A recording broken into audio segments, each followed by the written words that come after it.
How is it going then, everybody? I hope you're all doing very well. Welcome back to another video here on our channel. I'm the FIFA Analyst. Today I'm going to be walking through a team that I've built which could be a potential starter squad for you on FIFA 21. These are players which obviously were used quite a bit at the start of the year of FIFA 20, and I've also kind of tallied up to get an idea of how much this team is going to cost you roughly based off what they cost at the start of FIFA 20. Now obviously some changes you may want to make, some of the players you may like, some players you may not like, so you can adjust it from there. If you do enjoy the video, please let me know by giving it a like. You can subscribe to the channel. We do upload every single day. We will be doing a lot of these squads, you know, to give you a bit of an idea of what you could be building and what you can be working towards. Now, before anyone says in the comment section, how do you know this player is going to be good? You don't know what the gameplay is like. That's absolutely true, right? I'm only going based off experience from what we had at the start of FIFA 20. We might get into FIFA 21 and all of these cards absolutely suck. So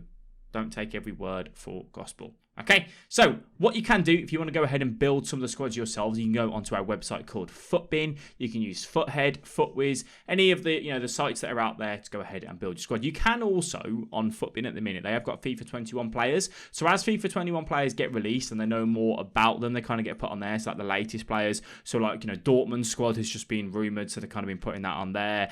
Inter Milan, PSG. We still don't have all of the database yet, so when we get that, we will then be able to literally build the squads exactly to what their rating is going to be. Now, when I go ahead and build these, the rating of these cards here is from FIFA 20, right? This is a FIFA 20 squad builder, so these ratings may change and all that sort of stuff, and things like obviously clubs as well. That's one thing that you'll see with a guy in just a second. So overall, this squad is going to cost you around 50 to 60k maybe. It's 37 there because there's one player which you can change out based on your budget, and the rest of it, what I've done is I've overinflated the prices. So say if a player was worth 1,500 at the start of FIFA 20, I've made him 2,000 on this, just to really try and be sure. So it's going to cost you anywhere from 30 to 60k, and you can make your adjustments based on that. So to start off with, in goal, now again you can change this around completely to your choice. We're going to go with Henderson from Manchester United. The reason for this is for chemistry, but you can choose kind of any Premier League goalkeeper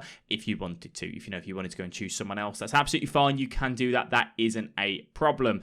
When it comes to goalkeepers on FIFA 21, you don't want to spend all of your coins on a goalkeeper, right? If you've got 50,000 coins, you don't want to spend 20,000 on a goalkeeper. You want to keep it as low as possible. The way I explain how your coins should be distributed across the team is one strong centre-back, one strong centre-mid, one strong striker. Your wingers can be quick, your other centre-mid can fill a role, and your right-back and left-back should be where you spend probably the least amount of coins, if I'm honest with you. As long as they're quick, got the ability to defend, all that sort of stuff, then that's good. One thing that I will say as well, when it comes to building your starter squad, if you say go and pick up a right-back that in the next few weeks you're probably going to change, don't go and put a shadow on him. Don't go and put an anchor on him. Don't go and put a chemistry style on him that costs more than that card. If you go and buy a card for 2,000 coins and you then put a shadow on him for 10,000 coins, that's a waste, right? Yes, you'll be able to sell it and hopefully make some of those coins back, but it really isn't worth it. So in at the centre-back role, first of all, we are going to have Lindelof. What we're trying to do with our centre-backs is try and get centre-backs that are quick, that are strong. I literally always have my phone on silent, but it was over there being charged and was on vibrate, so apologies for that. Lindelof, yeah, you want him to be quick, you want him to be strong, you want him to be able to pass the best they can, and ideally just not get caught in behind. That's kind of what we're looking to do here. So we have got Lindelof and we have got Ake. This is going to be Ake from Manchester City. Obviously, he's made the move. I had to go with his Bournemouth card. His Bournemouth card obviously was going to be worth less than what his Man City card is because he's got better links, all that sort of stuff. Well, obviously links to other Man City players, so he might cost a little bit more than what his Bournemouth card did at the start of the year. You look at that for your two centre-backs to start off with. Ake, 75 pace, 81 defending, 77 physical will be fantastic. Joe Gomez was a really good card last year, the 80 rated. He's gone up in rating, so he's probably going to be a little bit too expensive, but those two probably will be good centre-backs to start off with on FIFA 21. Now, this card was a card that I used a lot at the start of FIFA 20, actually. And he does the job, right? I am expecting crossing to be a bit more of a meta and a bit more of a play style this year. So you have to take into account right back, left backs jumping, strength and all that sort of stuff, because they need to be able to defend at the back post where possible. But he gives you pace. He gives you the ability to get in behind, down the wing, offer you an overlapping option. So definitely a good little fullback for me. Over on the left-hand side, another card which I used at the start of FIFA 20 and did the job, right? He was one of the ones that I did get rid of quite quickly, and that is Van Aanholt from Crystal Palace.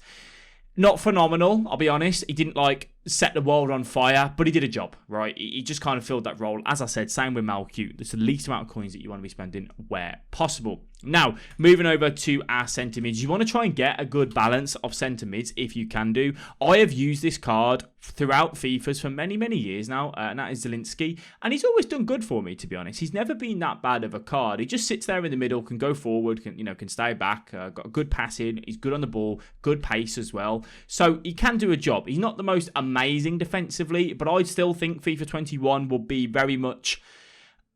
The centre mids need to know how to pass. They need to know how to, distribute the ball. And that's why I think these two centre mids we're going to have here are very good. Now, these two centre mids aren't exactly the most defensive-minded centre mids. It's not like a 6'4", absolutely going to class her if they try and get through.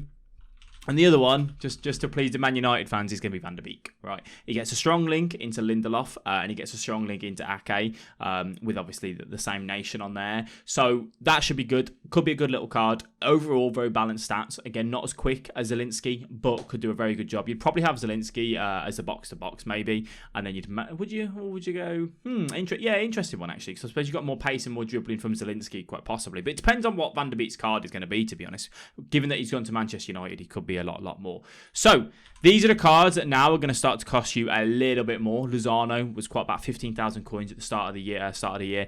He's just got pace, and that's all you want from the wingers, as I've previously said. So he's going to give you pace. He's got the strong link into Zielinski, obviously with a Napoli side on there. I will do some other squad builders where we look at a bit more expensive, because I think there's going to be a really strong trio with the Real Madrid, with Valverde, Varane, and Mendy. That's going to be a really, really strong trio. So we'll get onto them in another video, but that can work quite well for you here. Promes was actually really, really cheap at the start of FIFA 20. I don't think he'll be as cheap at FIFA 21, but a really good card. Pace, skill moves, decent weak foot, and again, gives you the same thing as Lozano. Now, this is where the coins haven't really been spent as much with Marlon as a striker. He gives you loads of pace, okay shooting, probably isn't going to bag every single chance, which you might want to change out fairly quickly, but again, gives you the links, obviously, to Promes.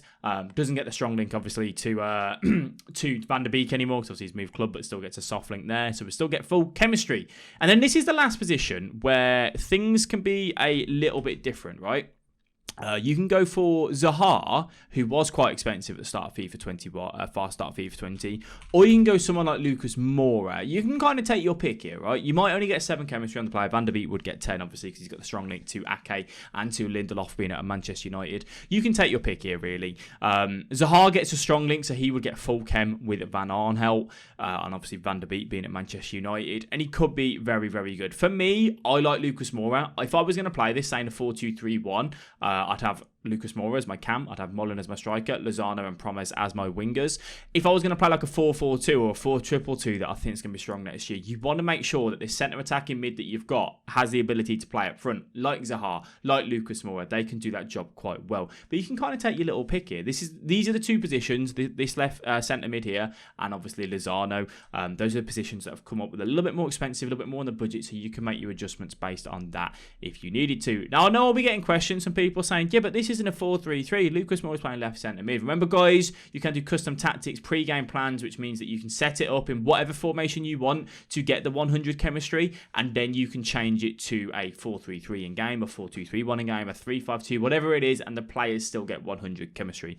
I find it mad that I still have to explain that, but I know I will probably get a comment saying, you don't want Lucas Moura as your left centre mid. You can put, literally, if you wanted to, you can put Van der Beek up striker, and you can put Mullen, if it'll let me, and you can put Mullen centre mid, but then in game you can change them around. It's just for chemistry purposes, guys, so make sure you remember that. So, as I said, it comes up about 37,600 without Lucas Moura or Zaha. Put Lucas Moura or Zaha in, you're looking about 60,000 coins probably. Maybe a little bit more. This could be cheaper. It could be 75k. It could be 100k. I don't know. This is only based off what this year is. Because Ake's changed to Manchester City, because Van der Beek has changed to Manchester United, it could change a little bit. Promes may go up in rating to an 84, which is going to make him skyrocket. This is only based off kind of FIFA 20. All right, so take that into account when thinking about it. But it might give you a little bit of an idea. I might give you some players and some cards that you haven't looked at yet, but cards which I used at the start of the year and thought, you know what, they were good. I probably wouldn't mind using them again